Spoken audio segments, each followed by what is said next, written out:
umwe mu myanzuro ikomeye yavuye mu nama y'abakuru b'ibihugu bigize umuryango wa Afurika y'Uburasirazuba EAC n'umuryango wa Afurika y'Amajyepfo SADC nuko mu minsi 5 kuva ku munsi bakoreyeho iyo nama abagaba b'ingabo b'ibihugu bigize iyo miryango bagomba guhura kugira ngo barusheho kuganira ku buryo bwo guteza imbere no kugarura amahoro mu gace k'uburasirazuba bwa Repubulika ya Demokarasi ya Kongo.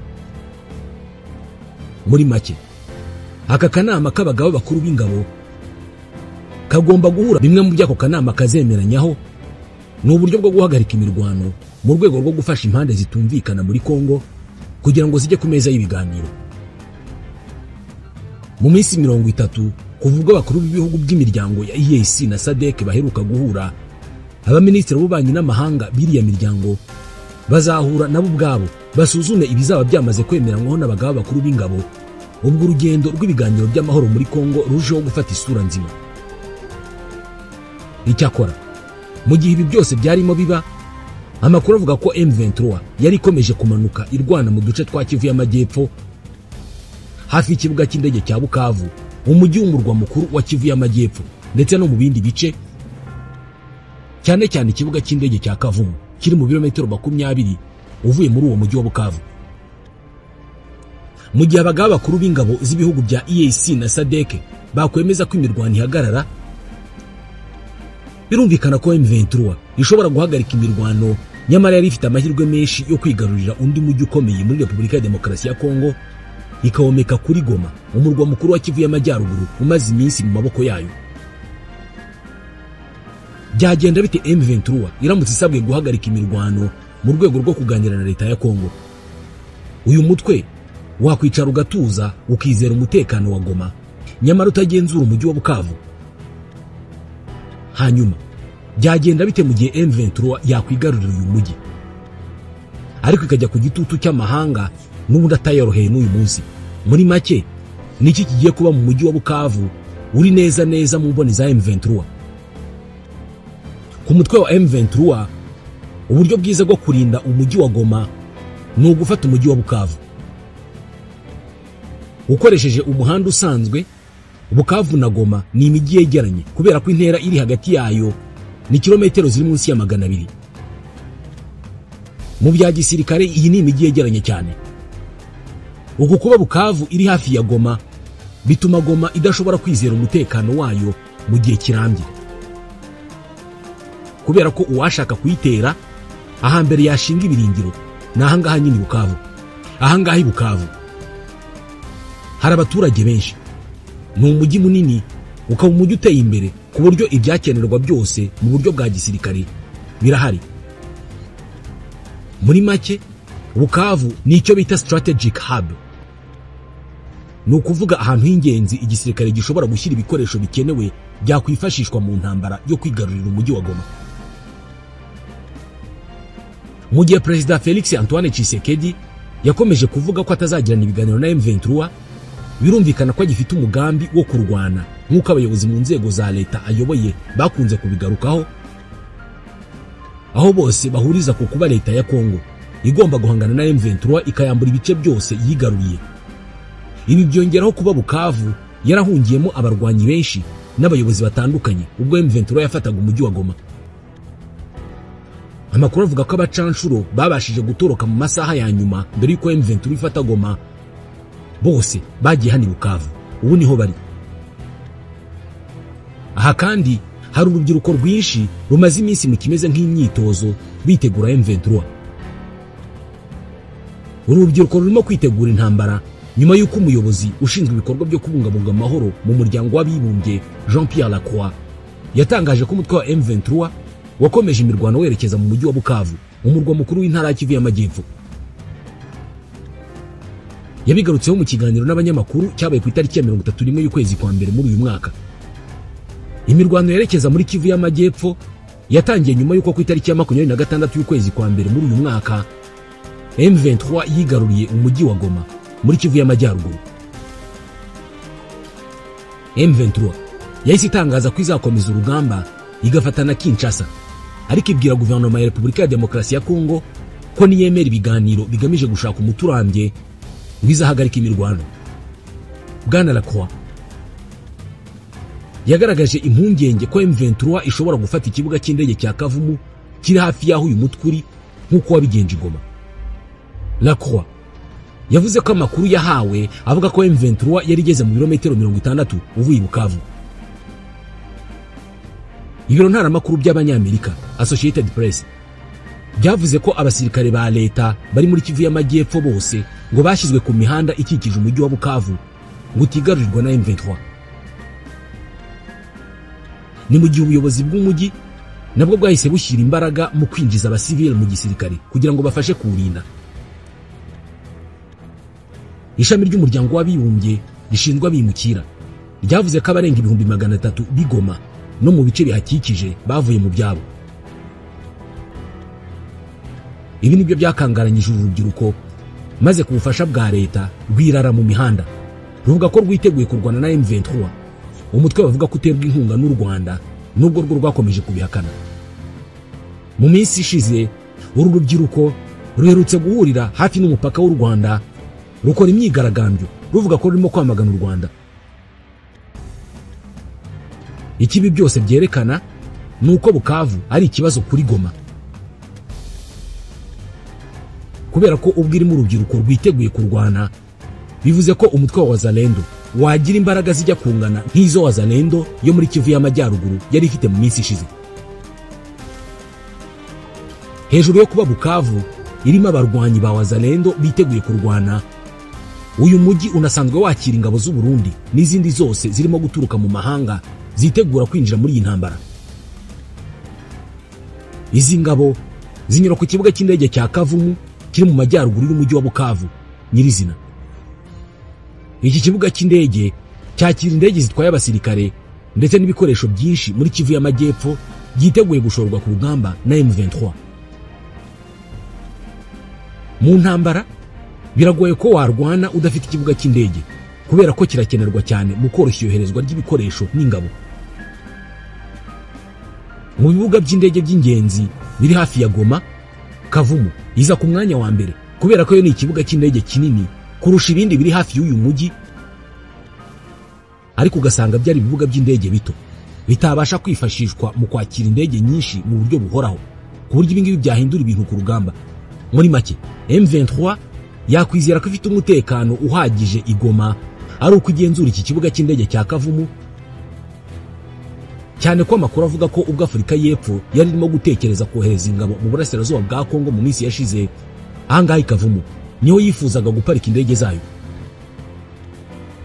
Ntabwo ari byo gusa, kubera ko ahangaha Kavumu bivuga ko ariho haparitse indege zikomeye z'intambara za Sukhoi ziherutse kugira uruhare rukomeye cyane mu ntambara nyuma ya gato y'uko M23 ifashe umujyi wa Goma iri kurwanira mu ntara ya Kivu y'Amajyepfo.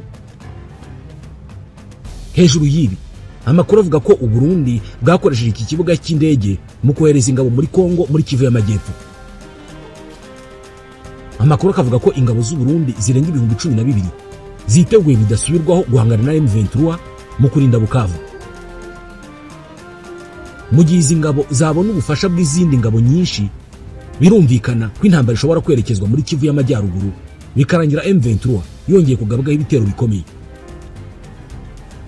Ibi kandi biracyafite amahirwe kubera ko ibihugu biri mu butumwa bwa SADC birasa nk'ibikirimo guseta ibirenge ku ngingo yo kuvana ingabo zabyo muri Kongo. Afurika y'Epfo ni iya mbere muri ibyo bihugu. Nyuma yo kuva mu nama ya SADC na EAC, Perezida Cyril Ramaphosa wanayigeze matinze yavuze ko ingabo z'igihugu cye zizava muri Kongo ari uko imirwano itagihari muri icyo gihugu. Ibi yabivuze nyuma y'uko abanyapolitike bo muri Afurika y'Epfo bakomeje kotsa igitutu uyu mukuru w'igihugu nyuma y'uko abasirikare babo 14 bapfiriye mu mirwano bari bahanganyemo n'umutwe wa M23 urwanya leta ya Kongo, bamusaba gukurayo abasirikare babo basigaye. Bwana Ramaphosa wari wararahiriye gukomeza gufasha leta ya Kongo kurwanya uyu mutwe, yagaragaje ko yashimye imyanzuro yafatiwe mu nama ya EAC na SADC by'umwihariko wo guhagarika imirwano n'ubushotoranyi, musaba leta ya Kongo kuganira n'impande zose bihanganye zirimo na M23.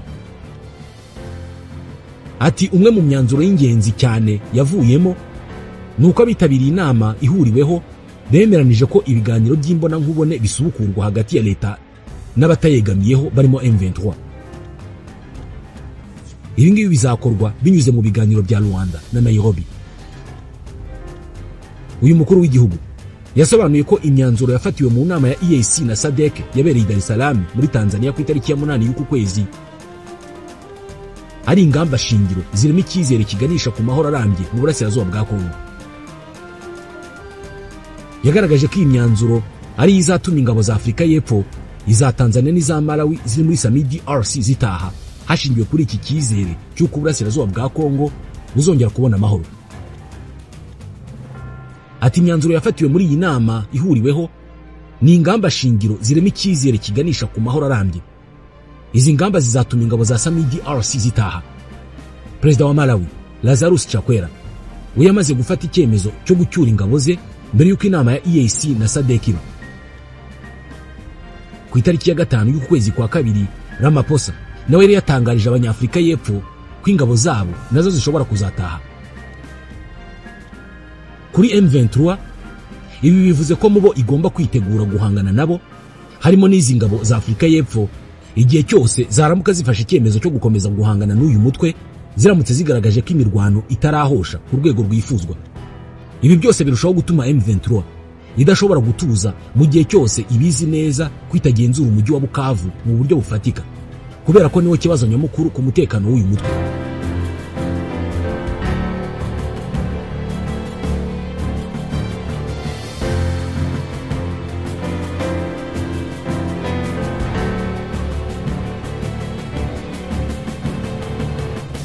Hagati aho, andi makuru aravuga ko Chad ishobora kohereza ingabo muri Kongo zikajyaho gufasha Perezida Tshisekedi guhangana na M23. Mu 2023, Perezida Felix Tshisekedi yari yagiriye uruzinduko muri Chad, asubira muri iki gihugu mu 2024. Ni ingendo zibajijweho cyane, ahanini kubera ko muri ibyo bihe Perezida Tshisekedi yarakomeje gushaka ingabo zimufasha guhangana n'umutwe wa M23. Mu 2024, Perezida Felix Tshisekedi yanambitswe umudari muri Chad. Amakuru akavuga ko yabashije kumvisha Perezida Mahamat Deby kugira ngo yemere gutanga ingabo muri Kongo ahabwa amafaranga nk'uko byagenze ku Burundi. Chad ni igihugu kiri mu bifite ingabo zihagazeho mu gace ka Sahel, zatojwe neza uretse ko zibura ibikoresho n'ibindi by'ingenzi, cyane ko ari ingabo z'igihugu kiri mu bikennye cyane kandi kirimo ruswa nyinshi. Ubushongore n'ubushobozi bw'izi ngabo za Chad bugaragarira mu buryo zizewe n'Ubufaransa mu butumwa ingabo zabwo zarimo bwo kugarura amahoro mu gace ka Sahel. Muri Chad ni hamwe mu Ubufaransa bwari bufite ingabo nyinshi n'ibikoresho bya gisirikare bikomeye, ndetse ubwizi ngabo zirukanwaga muri icyo gihugu byari ikintu cyatunguranye cyane no ku ruhande rw'Ubufaransa butari bubyiteze. Ise wa Perezida Mahamat Deby, Idriss Deby Itno, yari umwe mu basirikare bakomeye mu gihe cye, ndetse yashyize imbaraga zidasanzwe mu guteza imbere igisirikare mu buryo bufatika. Mu ruzinduko Perezida Tshisekedi aherutse kugira muri Chad mu 2024, ubwo yanambikirwaga y'umudari, amakuru avuga ko yasabye Perezida Mahamat kumwemerera akamuha abasirikare be bamenyereye intambara bakamufasha M23. Icyakora ku rundi ruhande, Chad nayo ntabwo yorohewe n'ibibazo by'umutekano muke, ku buryo kuba yakohereza abasirikare mu kindi gihugu ari ingingo itavugwaho rumwe. Mu minsi yashize, ibiro bya Perezida wa Chad byagabweho igitero gikomeye cyane gihitana abantu 19, ibyongeye gushimangira ikibazo cy'umutekano muke kiri muri icyo gihugu. Chad ihanganye n'imitwe y'abagizi ba nabi irimo n'imitwe y'iterabwoba ikorera mu bice by'amajyaruguru y'igihugu. Iki gihugu kimaze imyaka irenga 6 muri izi ntambara, ndetse nizo zaguyemo Perezida Idriss Deby Itno, se wa Mahamat Deby. Uburyo iki gihugu cyabona imbaraga zo kohereza ingabo muri Repubulika ya Demokarasi ya Kongo ni ingingo ikomeje kwibazwaho na benshi. Gusa ku rundi ruhande, ubukungu bwa Chad ntabwo buteye imbere cyane. Indi ngingo ishimangira ko Chad ishobora kwemera kurwana izi ntambara mu gihe yakwemererwa ibikoresho cyangwa se amafaranga. Ibi byose bikomeza n'ubundi gushimangira uburyo ikibuga cy'indege cya Kavumu ndetse n'umujyi wa Bukavu ari ingenzi cyane muri iyi ntambara M23 ikomeje kurwana mu burasirazuba bwa Kongo, kubera ko nk'izi ngabo ziramutse zije kurwana muri ibi bice, amahirwe menshi nuko zanyura i Burundi zigakomeza i Bukavu. Hagati aho, mu gihe imirwano yahagarara M23 igenzura Bukavu, ndetse hakabaho n'ibiganiro uyu mutwe ugenzura uyu mujyi, byaba ari ikintu gikomeye kubera ko uyu mutwe waba ufite kinini uvugiraho, cyane ko ibice ugenzura byaba ari binini kurushaho kandi bikaba ibice by'ingenzi, kubera ko Goma na Bukavu ni imijyi ikomeye kurusha indi mu burasirazuba bwa Repubulika ya Demokarasi ya Kongo. Ikindi gishobora gutuma M23 ihaguruka igafata umujyi wa Bukavu mu minsi ya vuba nuko abaturage bo muri uwo mujyi harimo batangiye kwifuza ko M23 yafata Bukavu. Bamwe muri aba baturage baherutse kugaragara mu myigaragambyo bavuga ko barambiwe ingabo za leta bashinja kubambura, bagashimangira ko bifuza ko aka gace kagenzurwa na M23. Mu buryo bumwe cyangwa se ubundi, iyi mpamvu nayo ishobora gutuma M23 ifata icyemezo cyo kwegera uyu mujyi, ikaba yabiwugenzura mu gihe hafatwa icyemezo cy'uko imirwano ihagarara. Kera kabaye Perezida Tshisekedi akitabira inzira y'ibiganiro.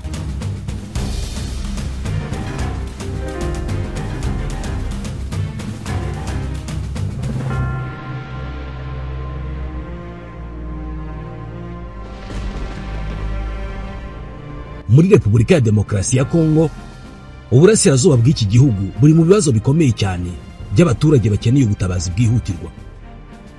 Ibi byarushijeho gukomera muri iyi minsi kubera imirwano ikaze yabaye mbere y'uko umutwe w'inyeshyamba wa M23 ufata umujyi wa Goma.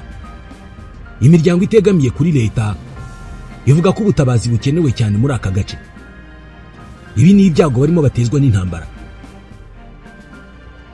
Ikibazo nuko hari n'ibindi bibazo abaturage bo muri iki gihugu bavuga ko batezwa n'ingabo za leta FARDC. Aba ni abasirikare bashinjwa gufatanya n'abarwanyi bo mu mutwe witwara gisirikare wa Wazalendo, bagafatanya mu gusahura no kwica abaturage muri Kivu y'Amajyepfo mu mujyi wa Bukavu. Aho izi ngabo zagiye gutangira umutwe wa M23 bivugwa kuri mu nzira werekeza muri iyi ntara. Ubuyobozi bw'intara ya Kivu y'Amajyepfo ntabwo buhakana ko hatari abasirikare ba leta basahura abaturage bakanabica, ariko nta nubwo bubyemeza. Gusa bwemeza ko buhatangiye iperereza. Ibi reka tubivugeho. Birashoboka cyane ko Repubulika ya Demokarasi ya Kongo irimo kugorwa no kubona ibikenewe byose ngo abasirikare ba FARDC bari ku rugamba bakomeza intambara neza. Minisitiri w'ubutabera muri Repubulika ya Demokarasi ya Kongo Bwana Constant Mutamba yasabye amadini n'amatorero yose yo mu gihugu guharira amasengesho yose yo kuri uwo munsi igihugu. Yasabye ko yaba amasengesho yo gusengera intambara igihugu kirimo kurwana, ndetse n'amaturo yose y'uwo munsi agakoreshwa mu gutera inkunga ingabo za FARDC n'umutwe wa Wazalendo. Ubwo yabyandikaga ku mbuga nkoranyambaga, bamwe barabinenze cyane bavuga ko igisirikare cy'igihugu kidakwiye gushingira ku maturo y'abakristu kugira ngo gikomeze intambara. Ibi byongeraho ko ku itariki ya 30 y'ukwezi kwa mbere, iminsi 3 nyuma y'uko umutwe wa M23 wigaruriye umujyi wa Goma, Perezida wa Repubulika ya Demokarasi ya Kongo Felix Antoine Tshisekedi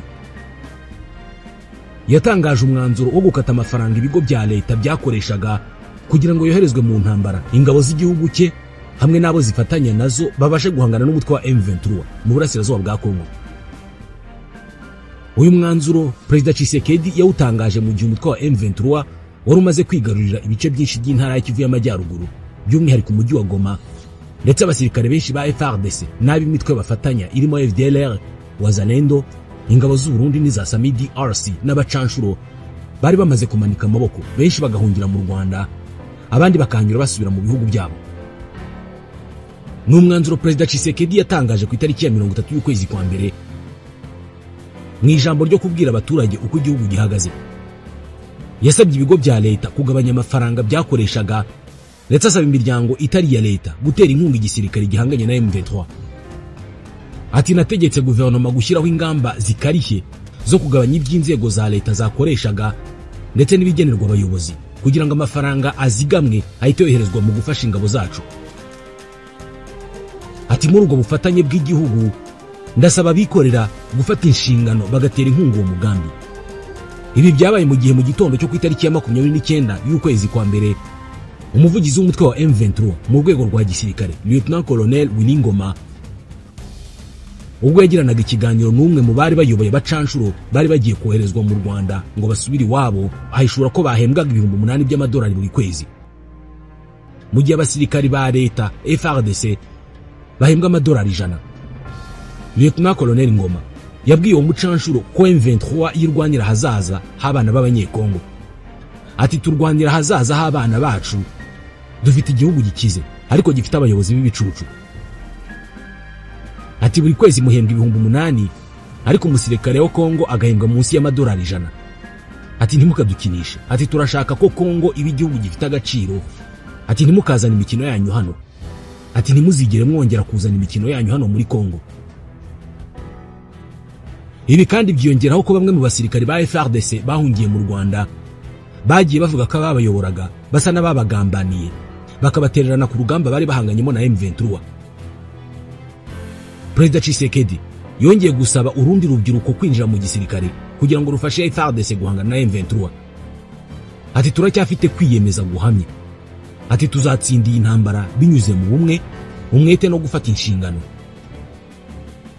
Ati ntabwo tuzatsinda binyuze mu bikorwa by'urugomo by'ubuhumyi bisa naho nawe ikinyitwarire mibi ku basirikare ba Kongo akizi. Ati intsinzi izashoboka mu gihe abanyekongo bose aho bari hose bumvise urugamba turimo turwana. Ati ndahamagarira rero igihugu cyose, abagabo n'abagore, urubyiruko n'abasaza, abanyapolitike, abashinzwe ubukungu, imiryango itari ya leta, abanyamadini, abahinzi n'abakinnyi gutera inkunga no guhaguruka bagashyigikira igisirikare cyacu cy'intwari, bagatera inkunga intambara ku rwego rwabo. Izi nkuru zose zigenda zandikwa mu binyamakuru zigaragaza ko hashobora kuba hari ikibazo cy'amafaranga ashorwa mu gisirikare muri iki gihugu. Icyo kibazo ariko kikiyongeraho imyitwarire itari myiza kuri bamwe mu basirikare. Ibi byongeye kugarukaho na benshi mu mpera z'icyumweru gishize ubwo byavugwa ko abantu 7, uyu ni umubare watangajwe na guverineri wa Kivu y'Amajyepfo cyangwa se abantu 9 nkuko byemezwa n'abaturage, ngabo bantu bishwe n'abantu bitwaje intwaro ku wa 5 w'icyumweru gishize hari ku itariki ya 7 y'ukwezi kwa 2 mu gihe habaga ibikorwa byo gusahura mu byaro bitandukanye byo mu karere ka Kabare mu ntara ya Kivu y'Amajyepfo. Ku wa 6 ku itariki ya 8 y'ukwezi kwa 2 ngo habaye ubundi busahuzi mu mujyi wa Bukavu. Abaturage bashinja bamwe mu basirikare ba FARDC ndetse n'abahezanguni b'abarwanyi ba Wazalendo bavuye ku rugamba babarega kugira uruhare mu bikorwa by'urugomo ku baturage bo muri ako gace. Iyi niyo mpamvu kuri iki cyumweru abaturage bakomoka mu byaro bitandukanye bya Kabare babi Bukavu bakoze urugendo berekeza ku biro by'umuyobozi w'intara ya Kivu y'Amajyepfo kugira ngo bagaragaze uburakari bwabo, ndetse bahaye ingabo z'igihugu cyabo amasaha 48 ngo zibe zavuye muri ako gace. Maître Pascal Mupenda ni umwe mu bayobozi ba Kabare yabwiye radio mpuzamahanga y'Abafaransa ati birababaje cyane kubera icyo abasirikare bakwiye kuturinda ari bo baduteza umutekano muke. Ati birababaje kubona tumaze kubura abantu 9 bishwe n'ingabo za leta. Ati turasaba ko abo basirikare bose bakurwa muri aka gace. Undi mwuka mubi cyangwa se ibindi bikorwa by'ubusahuzi n'ubugizi bwa nabi byabaye ku wa 6 ku itariki ya 8 hagati mu mujyi. Abantu bitwaje intwaro ngo barashe amasasu mu kirere, bangiza amaduka n'ahandi hantu abaturage bacururiza mu nzira yabo guhera ku nkengero z'amajyaruguru y'umujyi wa Bukavu. Ikavumu hatangajwe abasivili bishwe barasiwe mu kabari n'abantu bitwaje intwaro ngo bari baje gusahura no kwambura abantu amafaranga nk'uko ibinyamakuru muri Kongo bibivuga. Abagize societe civile basohoye itangazo bavuga ko ibi bikorwa muri rusange byiciwemo abantu barenga 9, abantu bagasahurwa abandi bagakomereka, bashinja ingabo za leta na Wazalendo. Guverineri w'intara ya Kivu y'Amajyepfo ni Professeur Jean-Jacques Purusi we yavuze ko abantu 7 bishwe i Kabare, hari abakomeretse ndetse hanafashwe intwaro zimwe. Asaba abaturage kugumana ituze. Ati turasaba abaturage kugira ituze. Komisiyo y'iperereza igiye guhita itangira akazi kayo. Ati tugiye gushakisha abagize uruhare muri ibi byaha by'ihohoterwa ry'uburenganzira bw'abantu kandi bazagezwa imbere y'ubutabera. Ati ndashaka gutangaza ko igihe tuzaba dufashe aba bantu batitwara neza tuzahita dutegura imanza ziberaho ibyaha byakorewe kugira ngo bacirwe imanza imbere y'abaturage. Ku byabaye Kavumu no hafi yaho, Guverineri Purusi avuga ko byabaye ubwo habaga guhindura abari ku rugamba hakoherezwa amatsinda mashya kubera ko abakoze cyane ngo bagombaga gusimburwa. Ati bava Karehe kugera Kavumu hari bamwe bakoze urwo rugomo. Ati ni abantu bafite imbunda bakoze uko guhohotera uburenganzira bwa muntu kubera ko hari abantu bishwe nk'Ikavumu. Ati batubwiye ko abantu 7 bishwe n'abantu bitwaje intwaro ahantu muri bar restaurant. Ati n'abantu bamwe barakomeretse. Guverineri avuga ko ibi bishobora kuba byarakozwe n'amabandi ko nta wakwemeza ko ari abasirikari ba leta. Avuga ko hahise haterana inama y'umutekano ikemeza ko bagomba gushaka abakoze ibyo bikorwa bakabihanirwa. Ibi byabaye mu mpera z'icyumweru i Bukavu n'inkengero zaho mu gihe mu duce tw'urugamba muri Kivu y'Epfo hafi ya Nyabibwe havugwaga imirwano ya hato na hato. Ku cyumweru Patrick Muyaya uvugira leta ya Kongo yabajijwe ko ibintu bimeze abwira ikinyamakuru Top Congo FM ko mu minsi yashize M23 we yita ingabo z'u Rwanda ngo yasatiriye igafatanya Nyabibwe. Ati guhera Nyabibwe hari ibindi bitero bakoze byo gusatira bavuye Nyabibwe ariko byose byaburijwemo. Yongeraho ati ibyo rero byakurikiwe n'ibihuha byageze muri Kivu y'Epfo i Bukavu aho bamwe bavuga ko bari muri kilometero 10 cyangwa 15 atariko mu by'ukuri bari muri kilometero zirenga 100. Guverineri Purusi uyobora Kivu y'Amajyepfo mu butumwa yatanze yavuze ko ingabo za leta n'abazifasha ubu ngubu ngo bameze neza ko imishahara yabo n'ibiribwa byabagezeho ko biteguye kurinda igihugu. Yizeza ko abakoze ibikorwa byo gusahura kwica no guteza imvururu muri rubanda bagomba kubihanirwa. Ku cyumweru hari amashusho atandukanye yagaragajwe ku mbuga nkoranyambaga n'abantu batuye Bukavu bemeza ko barimo abasirikare na wazalendo bafashwe bagafungwa kubera ibyo bikorwa.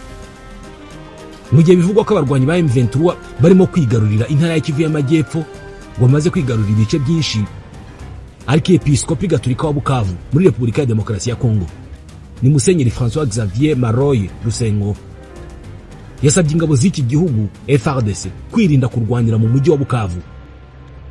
Yibukije guverineri w'intara ya Kivu y'Amajyepfo ko abamaze gupfira mu ntambara y'ingabo za Repubulika ya Demokarasi ya Kongo n'umutwe witwaje intwaro wa M23 ari benshi bihagije.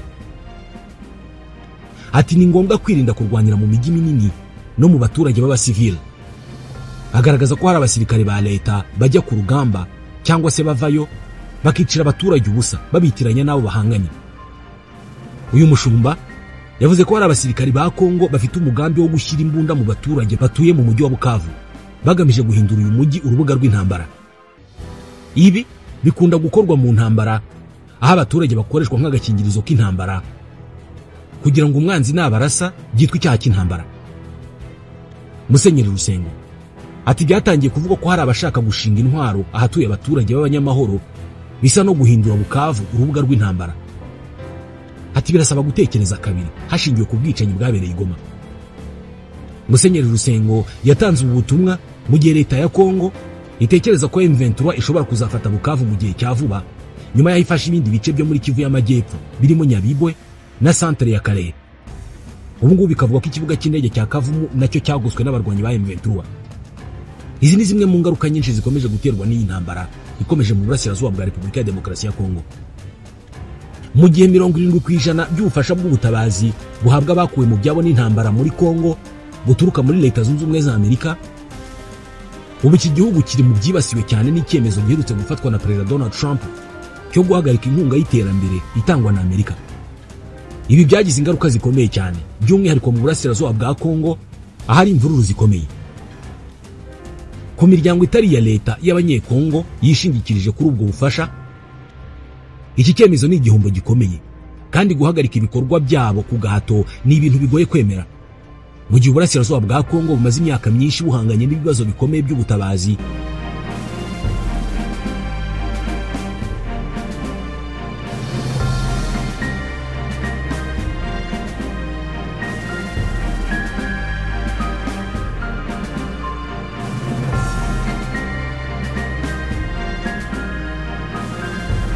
uko ibintu byari bimeze byarushijeho kuba bibi cyane kubera imirwano ikaze yabaye mbere y'uko umutwe w'inyeshyamba wa M23 ufata umujyi wa Goma muri ibi byumweru bishize. Nk'uko byatangajwe n'umuryango w'abibumbye, mu kwezi kwa mbere honyine abantu hafi 3,000 barishwe, abandi bangana uko barakomereka, mu gihe abasaga 700,000 bavuye mu byabo mu nkengero za Goma, umurwa mukuru w'intara ya Kivu y'Amajyaruguru. Iyi mibare yerekana ingaruka zikomeye z'iki kibazo cy'umutekano muke. Ku wa mbere ku itariki ya 20 y'ukwezi kwa mbere, icyemezo cya Perezida Donald Trump cyo guhagarika ubufasha bwose bwa Leta Zunze Ubumwe za Amerika ku rwego mpuzamahanga cyabaye icyemezo kizagira ingaruka zikomeye ku bantu bari ku bihumbi by'ibirometero uvuye i Washington aho icyemezo cyafatiwe. Iyo nkunga yanganaga hafi na miliyari y'amadolari yagize uruhare rwa 70% by'ubufasha bwose bwa Repubulika ya Demokarasi ya Kongo mu 2023. Guhagarikwa kwayo nta nteguza bizagira ingaruka zikomeye cyane ku bikorwa by'ubutabazi. Dr. Joseph Kakisingi ni umuyobozi w'ihuriro ry'imiryango itari ya leta CONAFOD rigizwe n'imiryango irenga 500, yemeza ko ihagarikwa ry'inkunga ya Leta Zunze Ubumwe za Amerika ryatumye ibikorwa byinshi bihagarara, bigira ingaruka zikomeye cyane kandi zako kanya. Ati imiryango yatangaga ibiribwa mu nkambi z'impunzi yahagaritse ibyo bikorwa, ku buryo abantu bari bishingikirije kuri ubwo butabazi ubu batazi icyo gukora. Imiryango yajyanaga imiti mu bitaro nayo yahagaritse ibyo bikorwa. Ati bimwe mu bikorwa byo kurwanya igituntu, malaria na sida byarahagaze, bikaba bishyira ubuzima bwa benshi mu kaga. Mu gihe ubundi ibibazo byari bimaze kuba byinshi, guhagarikwa gutunguranye kw'iyi nkunga ya Amerika ni ikintu cyateje ikibazo gikomeye. Ibi bibazo by'intambara mu burasirazuba bwa Kongo bimaze gufata intera ndende kubera ko birimo n'ibihugu byinshi. Intambara iri muri kiriya gihugu irimo kurwanwa n'ibihugu byinshi. Ikirimo gikomeye muri ibyo bihugu kandi cy'igihanganye ku mugabane wa Afurika na Afurika y'Epfo.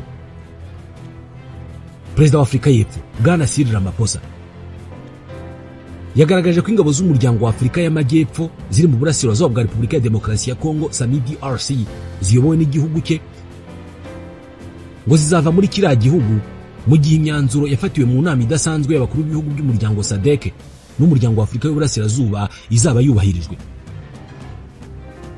Abanyapolitike bo muri Afurika y'Epfo bo bakomeje kotsa igitutu uyu mukuru w'igihugu nyuma y'uko abasirikare babo 14 bapfiriye mu mirwano bari bahanganyemo n'umutwe wa M23 urwanya leta ya Kongo.